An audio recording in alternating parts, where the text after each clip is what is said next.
Hey, this is Darren, day 69, working on Syd's book here.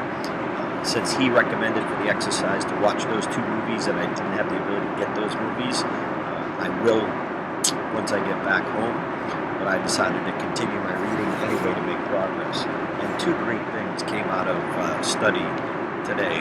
One of them relates very much to speakers. On page 47 of Syd's book, he says, every scene is designed to move the story forward or reveal something about the character. And if it doesn't do one of these two things, it must go. Very similar to what we teach in speaking, that if it doesn't fit the premise, if it's not helping prove the premise, then it's got to go. Or within a single story, if there's too much detail or we're not advancing the story, it's got to go. And then the other thing that was great in my readings today, and I don't know how long, but I know it was at least 17 minutes, we talked about plot points, and that in every story there's a plot point, or two plot points. And Syd is a fan, and oh my gosh, does he emphasize structure. But he says basically there's plot point one at the end of Act 1, that's what separates it. And a plot point, what I'm learning, which I've heard the concept before but didn't exactly know what it was, but the plot point is what takes us from scene 1 and spins the film in another direction and then takes us into Act 2. And at the end of Act 2, for the rest of the movie, that's where plot point 2 comes in. So the end of Act 1, plot point 1. The end of Act 2, plot point 2. And then the final scene is the resolution.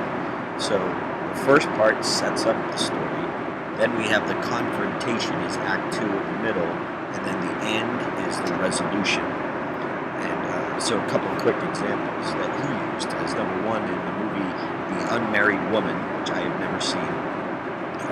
We start off and we have the opening,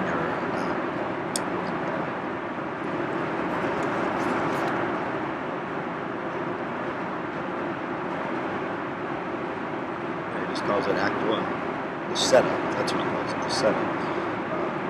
The woman has what she thinks is a great marriage, and all of her friends are divorced, and everything's happy, and then the husband comes home, breaks down, and he met someone else. So that becomes plot point 1. And then she has to deal with the confrontation in the middle with now being a single mom and being a single person, not relying on a man. And here, for the rest of it, she then meets Saul and is learning to get back into a relationship and not hate all men, just her husband. And the other example is in Thelma and Louise. In Thelma and Louise, we have Act 1, and then at plot point 1, that's when they kill Harlan. He attempted rape, and then they kill Harlan. Then they go on the run, and that's the confrontation. And the final scene, plot point 2, is when they decide to stop running, and they decide that this is going to be the last day, and they take in all the beauty. That is Utah, and then decide that that's going to be it. They're not going to spend their life in prison. So, interesting thing about the plot point, and now what does that mean to me in my situation? That's what I'm still struggling with a little bit, but I know that plot point 1 for me will either be Stitches, or I think it may be more likely to be when Vinny offers me 5 minutes of stage time wherever he plays. That's almost like, that's when I decide I'm going to figure this out. And so my call to action was refused, but that's when I actually take the call to action. And at the end, I have to decide whether it's going to be the World Championship contest. That's going to be the end.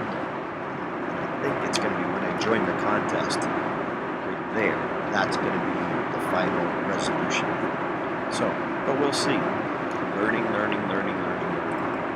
So I made at least 17 minutes of progress today, letting yesterday go. And what are you going to do to move forward in your life today?